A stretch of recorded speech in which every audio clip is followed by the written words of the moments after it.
अस्सलाम वालेकुम, this is Moeed Pirzada. Should I call it back to politics. अब से चंद घंटों में पाकिस्तान के former prime minister Imran Khan और उनकी जमात तहरीक इंसाफ लाहौर के मशहूर चैरिंग क्रॉस से जेल भरो तहरीक का आगाज़ कर रही है।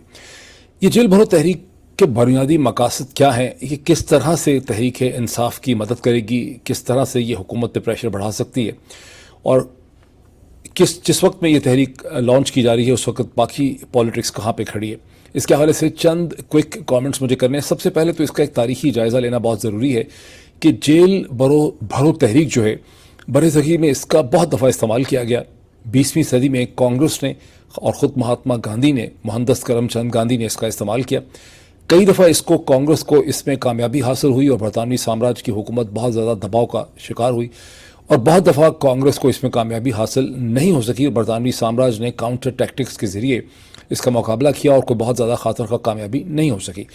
हिंदुस्तान आज़ाद होने के बाद 1947 के बाद भी हिंदुस्तान की मुख्तलिफ जमातों ने जेल भरो तहरीक का इस्तेमाल किया। 2011 में जो सोशल एक्टिविस्ट हैं, political and social activist, Hindustan की तारीख के बड़े मशहूर असर हाज़िर के अन्ना हज़ारे ने इसका बड़ा भरपूर इस्तेमाल किया। उस वक्त कांग्रेस की हुकूमत थी। अन्ना हज़ारे को राइट ऑफ द सेंटर, जो अब बीजेपी और आरएसएस की हुकूमत के एक्टिविस्ट हैं, इनकी बहुत सपोर्ट हासिल थी,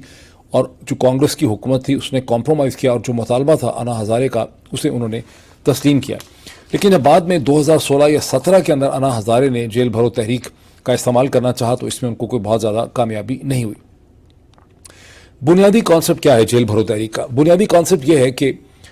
हुकूमत किसी भी वक्त में, जो एक डेवलपिंग कंट्री की हुकूमत होती है, डेवलप वर्ल्ड का भी वैसे यही हाल है, उसके पास जेल में कोई बहुत ज़्यादा कैपेसिटी नहीं होती, जेल हमेशा भरे हुए होते हैं। और अगर आप पीसफुल लोग जो हैं, पुरअमन तरीके से, जिनके ऊपर क्रिमिनल चार्जेस ना हों, वो बहुत बड़ी तादाद में गिरफ्तारियां पेश करें, जैसा कि इस वक्त तहरीक इंसाफ हर दिन सैकड़ों की तादाद में अपने वर्कर्स और लीडर्स की गिरफ्तारियां पेश करने का प्लान बना रही है, तो हुकूमत के लिए एडमिनिस्ट्रेटिव प्रॉब्लम खड़ा हो जाता है, जेलें भरना प्रॉब्लम होता है, एडमिनिस्ट्रेटिव प्रेशर हुकूमत के ऊपर पड़ जाता है। और यही यहाँ पर एक गोल है कि आप दबाव भी हुकूमत पे बढ़ाएं, एक बयानिया और नैरेटिव को शेप करें, दुनिया को बताएं कि हम एक प्रोटेस्ट मूवमेंट लॉन्च कर रही हैं और हुकूमत जो है वो गैर कानूनी हरकतें कर रही है। लेकिन ऐसा नहीं है कि हुकूमतें बिल्कुल बेचार मतलब यानी बिल्कुल ही इसमें हेल्पलेस होती हैं। हुकूमतें इसके जवाब में बड़ी काउंटर मूवमेंट कर सकती हैं। एक सबसे खौफनाक जो काउंटर मूव हुकूमत कर सकती है वो ये कर सकती है कि लोगों को पुरअमन तरीके से गिरफ्तार ही ना करे, उनके ऊपर क्रिमिनल चार्जेस डाल दें मुख्तलिफ किस्म के। अब ब्रिटिश सरकार में ये करना ज़रा मुश्किल था। हिंदुस्तान पाकिस्तान की जिस किस्म की हुकूमतें, यहाँ बड़ा आसान है कि आप लोगों के ऊपर क्रिमिनल चार्जेस इम्पोज करते हैं और उसके बाद उनके ऊपर केसेस चलने लग जाएं, उसका उनको बहुत ज़्यादा नुकसान हो। अगर चंद लोगों के ऊपर भी क्रिमिनल इंडाइटमेंट का प्रोसेस हुकूमत शुरू करती है तो फिर किसी सियासी जमात के लिए ये एक बहुत बड़ा मसला हो सकता है। हुकूमत ये भी कर सकती है कि स्कूलों को, कॉलेजों को, स्टेडियम्स को, मुख्तलिफ जगहों को, जो उसके पास बिल्डिंग्स हैं, उनको एक कलेक्टिव जेल की शक्ल वो दे दे, और यूं बहुत बड़ी तादाद में लोगों को गिरफ्तार हुकूमत कर सकती। इन तमाम चीज़ों का अल्टीमेटली दारोमदार इस चीज़ के ऊपर है कि हुकूमत की सियासी सूरत हाल क्या है। ये जो हुकूमत है, PMLN लेड PDM की हुकूमत, इसकी सियासी सूरत हाल बड़ी पतली, और ये डिपेंड करता है कि इसे किस हद तक इस्टेब्लिशमेंट की इस वक्त सपोर्ट हासिल है। अगर तो इस्टेब्लिशमेंट की सपोर्ट इस हुकूमत को अभी भी हासिल है, जैसा कि मुझे शक है कि है हासिल, बहुत से लोगों का ख्याल है कि शायद उतनी नहीं है जितनी पहले थी, तो ये जेल भरो तहरीक का बड़ी सख्ती से मुकाबला जो है वो कर सकती है। बहरहाल ये वो बैकग्राउंड है जिसमें जेल भरो तहरीक जो है उसका आगाज़ हो रहा है। अब इसके साथ 2-3 और डेवलपमेंट हुई हैं गुज़िश्ता 24 घंटे में, जिसको लोग बड़ी अहमियत दे रहे हैं। एक वो डेवलपमेंट है जहां नैब के चेयरमैन जनाब आफ्ताब सुल्तान साहब, जो इससे पहले IB के 5 बरस तक हेड रह चुके हैं, 2013 से 2018 के दरमियान, उन्होंने एक दिन पहले इस्तीफ़ा दे दिया। असल वजूहात तो उन्होंने नहीं बताई, उन्होंने कहा उनकी ज़ाती वजूहात हैं, लेकिन कुछ खबरें इस हवाले से लीक हुई हैं जिसमें तरह तरह की स्पेकुलेशंस हैं। एक बहुत बड़ी जो स्पेकुलेशन, मेन स्ट्रीम स्पेकुलेशन है, जिससे टेलीविजन चैनल्स में डिस्कस किया जा रहा है, वो ये कि आफ्ताब सुल्तान साहब के ऊपर बहुत ज़्यादा दबाव था कि इमरान खान के खिलाफ केसेस में उसको गिरफ्तार करें, तोशा खाने का एक रेफरेंस का केस बनाएं, उसमें इमरान खान की गिरफ्तारी करें, तहरीक इंसाफ की और बहुत से लीडरों की गिरफ्तारी करें। और आफ्ताब सुल्तान साहब ने इसे नैब के वर्किंग के अंदर इंटरफेरेंस करार दे के 7 महीने वो गालबन रहे हैं इसके हेड, और नवाज शरीफ साहब के बड़े पुराने लॉयलिस्ट हैं वो। गुज़िश्ता आप समझ लें कि PMLN के साथ उनका बड़ा गहरा एक ताल्लुक़ रहा है, लेकिन उन्होंने कहा कि मैं इस किस्म की डिफरेंस स्नैप के प्रोसेस में बर्दाश्त नहीं करता और मैं यहाँ से रिज़ाइन कर रहा हूँ। और फिर वो प्राइम मिनिस्टर शहबाज शरीफ साहब को मिले, अपना रेजिग्नेशन उन्होंने दिया, जिसको रिलक्टेंटली प्राइम मिनिस्टर शहबाज शरीफ साहब ने एक्सेप्ट कर लिया। ये प्रीडोमिनेंट व्यू है, जैसे टेलीविजन चैनल्स प्लीड कर रहे हैं, सोशल मीडिया भी प्लीड कर रहे हैं। एक काउंटर व्यू है जो मंसूर अली खान साहब, जो खुद एक किसी हद तक आप कह सकते हैं कि सिंपैथेटिक हैं PMLN के साथ और उनके बहुत ज़राए हैं PMLN के अंदर। मंसूर अली खान TV एंकर, उन्होंने ये दावा किया है कि नहीं, Imran Khan was not the reason. Imran Khan के ख़िलाफ़ तो आफ्ताब सुल्तान केसेस को रन कर ही रहे हैं, उसमें कोई ख़ास उनकी रिलक्टेंस नहीं थी। दर हकीकत उनको 2 और शख्सियात के ख़िलाफ़ केसेस कायम करने के लिए कहा गया। एक XMI के ब्रिगेडियर जनाब कामरान खुर्शीद साहब, जो नवाज शरीफ साहब के साथ के ख़िलाफ़ जो पनामा की GIT बनी थी, उसके मेंबर थे, वन ऑफ द 6 मेंबर्स। और नवाज शरीफ साहब बड़े भरम हैं बिकॉज उसमें उन्होंने ब्रिगेडियर कामरान खुर्शीद ने बड़ा कलीदी रोल प्ले किया और नवाज शरीफ साहब चाहते हैं कि उनको सज़ा देने के लिए उनके खिलाफ केस बनाया जाए। दूसरा, ये दोनों के जो नाम हैं, कामरान खुर्शीद का और साबिर मिट्टू, जो कि समधी कह सकते हैं,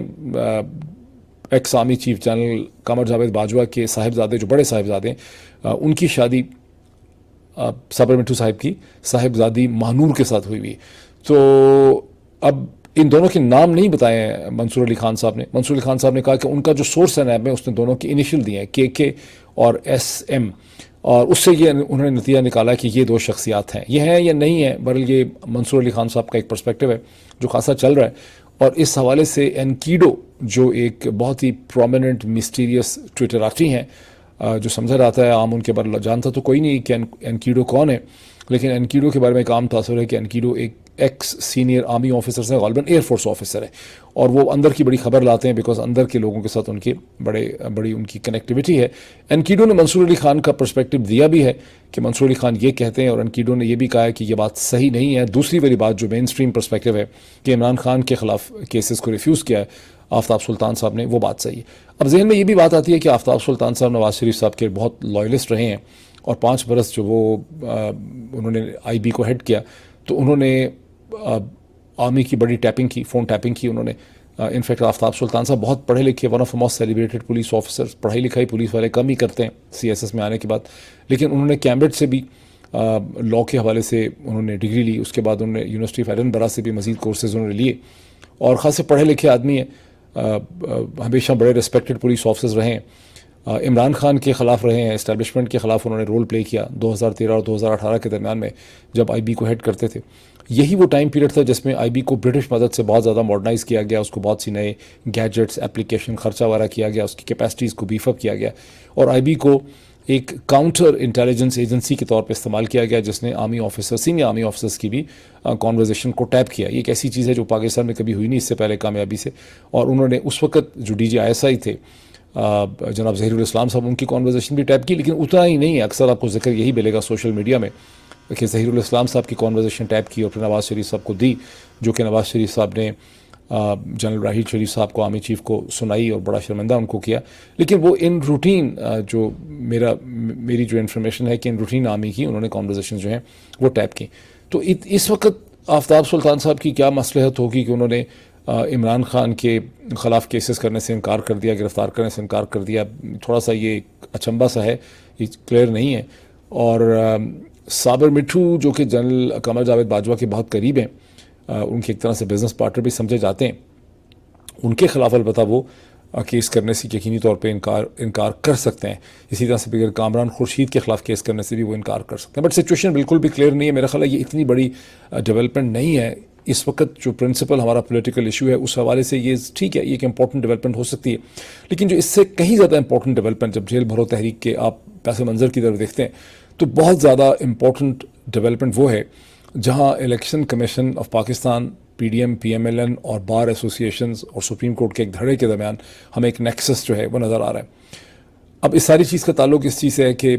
जिस तरह से प्रेसिडेंट ऑफ पाकिस्तान जनाब डॉक्टर आरिफ अलवी साहब ने एक दिन पहले 9 अप्रैल की तारीख उन्होंने दी, after an initial correspondence with the chief election commissioner, जिसमें चीफ इलेक्शन कमिश्नर जो हैं उन्होंने उसका यानी कॉरस्पॉन्डेंस तो हुई, इंटरेक्शन तो उनका हुआ, और आर्टिकल 57(1) 57/1 ऑफ द आईनी पाकिस्तान के एतबार से अगर आप देखें तो सदर पाकिस्तान ने जो मशवरा है उसकी जो ज़रूरियात हैं पूरी हो गई, बिकॉज उन्होंने ख़त लिखा, ख़त का जवाब दिया चीफ इलेक्शन कमिश्नर ने, कंसेंसस नहीं हुआ, उन्होंने इत्तफाक नहीं किया, लेकिन उसके बाद प्रेसिडेंट ऑफ पाकिस्तान ने इलेक्शन की तारीख दे दी। अब इसके ऊपर PDM की जमातों ने, खास करके PMLN ने बहुत ही शदीद रद्द-ए-अमल किया। उनका कहना है कि सदर पाकिस्तान ने जो कुछ किया वो गैर आइनी है, गैर कानूनी है, और सदर पाकिस्तान जो है वो इस किस्म की तारीख दे ही नहीं सकते। लेकिन बहुत ज़्यादा जो लीगल एक्सपर्ट्स हैं, आधे से भी ज़्यादा, बल्कि प्रीडोमिनेंटली जो लीगल एक्सपर्ट्स का व्यू ये है कि सदर पाकिस्तान आर्टिकल 57/1 एंड 57/2 यानी 57(1) में वो मशवरा कर सकते हैं और 57/2 में वो इलेक्शन कमीशन ऑफ पाकिस्तान को तारीख देने का कह सकते हैं। अब इलेक्शन कमीशन ऑफ पाकिस्तान जो है उनका कहना ये है कि हमने ना तो तारीख देनी है, तारीख तो सिर्फ गवर्नर्स दे सकते हैं, और हमारा तो काम है कि जब एक सुपीरियर अथॉरिटी जो रेलेवेंट अथॉरिटी है वो तारीख दे दे तो उसके बाद हमने सिर्फ इलेक्शन करवाना है। अब ये टेक्निकलिटीज़ के अंदर कलीमुल्ला सलीमुल्ला इसने करना है, उसने करना है, फ़लाँ कानून ये कहता है, फ़लाँ कानून ये कहता है, उसमें वो चीज़ फंसी है। और प्रीडोमिनेंट व्यू यही है कि सदर पाकिस्तान ने एक बहुत अहम रोल प्ले किया, और चूँकि इस वक्त के क्राइसिस का हल यही है कि पाकिस्तान में एक इलेक्शन हो, उन्होंने एक इलेक्शन की तारीख जो है वो दे दी है, और इस मामले का फ़ाइनल हल जो है वो इलेक्शन कमीशन और PDM की जमात और इलेक्शन और प्रेसिडेंट के दरमियान में बहस से नहीं निकल सकता, ना आवाम की बहस से निकल सकता। इस मसले को अब जाना चाहिए for final interpretation in front of the supreme court of Pakistan, which brings us to the principal चीज़ के जो गुज़िश्ता अब तकरीबन 4-5 दिन से जो चीज़ पकाई जा रही है, जिसके लिए एक मैन्युफैक्चर्ड किस्म की ऑडियो निकाली गई जो राना सनाउल्लाह साहब ने निकाली, फिर जनाब मरीम नवाज साहिबा ने उस पर स्टैंड ले लिया, अब पूरी PMLN ने उसके ऊपर स्टैंड लिया हुआ है। और मरीम ने सबसे पहले ये क्लेम की, ये उन्होंने डिमांड की थी कि जस्टिस मज़ाहिर अली नकवी नाम लेके उन्होंने कहा था कि उनको रिज़ाइन कर देना चाहिए, क्योंकि top of the supreme court के एपेक्स लेवल में चीफ जस्टिस ऑफ पाकिस्तान जनाब जस्टिस उमर अता बंदयाल साहब के साथ 3 या 4 ही सीनियर जजेस उनके साथ हैं, और इसी वजह से वो पैनल जब बनाते हैं तो अपने इन्हीं सीनियर जजेस के कॉन्फिडेंट्स का वो पैनल बनाते हैं, जिस पे PMLN को बहुत एतराज़ है, बिकॉज बाकी जो 13-14 जजेस हैं उनके अंदर PMLN को बड़ी सपोर्ट हासिल है, जहाँ पे काजी फाइज़ ईसा साहब का बताया जाता है कि जो पैनल है उनका जो पूरा एक ग्रुप है वो PMLN के साथ खड़ा है। और इस स्टेज पे काजी फाइज़ ईसा भी मुतहरिक हैं चीफ जस्टिस जनाब उमर अता बंदयाल साहब के ख़िलाफ़ उनकी पोजीशन को वीक करने के लिए, और बार एसोसिएशंस के की लोगों को भी लाहौर कराची के अंदर एक्टिवेट कर दिया गया है, जो कह रहे हैं कि एक जुडिशल रेफरेंस आए, और डिमांड किया जा रहा है कि जस्टिस मज़ाहिर अली नकवी के ख़िलाफ़ या तो रेफरेंस के ज़रिए उनको रेजिग्नेशन पर मजबूर किया जाए, या ये कि उनको वैसे ही इखलाकी तौर पर रिज़ाइन जो है वो कर देना चाहिए। मेरी अगर बड़ी एक लिमिटेड सी जो अंडरस्टैंडिंग है, नाक़िस राय कह लें उसको, एक मासूम राय कह लें, कि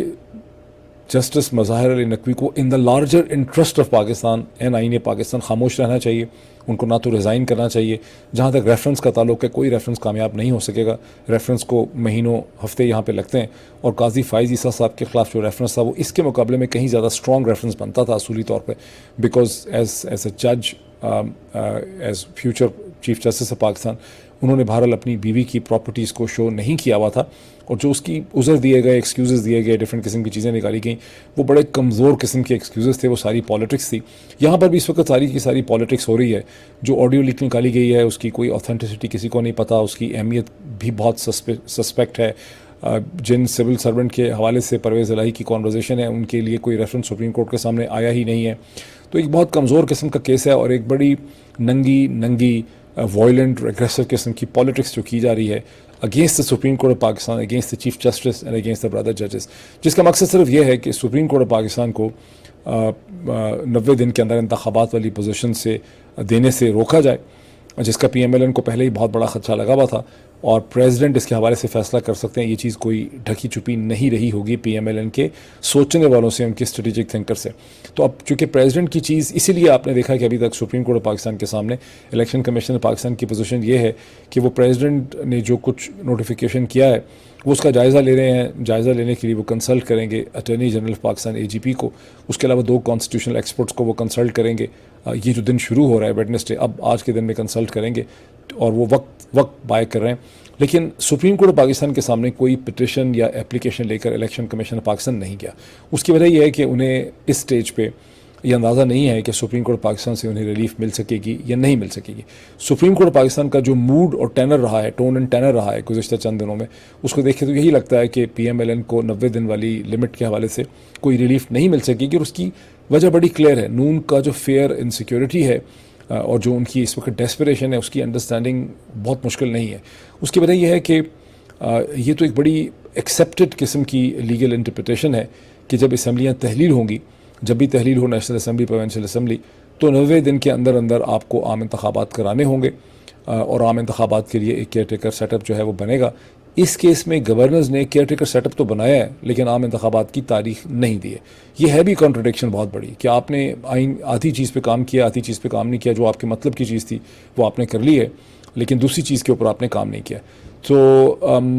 फिर उसके साथ ही लाहौर हाई कोर्ट का फ़ैसला आ जाना, सुप्रीम कोर्ट के उसके हवाले से कमेंट और ऑब्जर्वेशन आ जाना, और जो लीगल और कॉन्स्टिट्यूशनल एक्सपर्ट्स हैं जो टेलीविज़न पे अपनी ओपिनियन देते हैं उनमें से मेजॉरिटी जो है, मेरा ख्याल 60-70-80% जो है उसकी ओपिनियन यही है कि, और अखबारों की इदारी भी जो यानी डॉन से ज़्यादा कौन सिंपैथेटिक होगा PMLN का, लेकिन कह तो वो भी ये कह नहीं पा रहे क्योंकि वो प्रेसिडेंट पे भी क्रिटिसिज्म कर रहे हैं, सब पे क्रिटिसिज्म कर रहे हैं, लेकिन लिख के तो वो भी ये नहीं कह पा रहे कि इलेक्शन नहीं होने चाहिए, वो भी कह रहे हैं कि इलेक्शन होने चाहिए। तो नून की जो पोजीशन है वो लीगली, कानूनी, कॉमन सेंस और लॉजिक के पॉइंट ऑफ व्यू से बड़ी कमज़ोर है,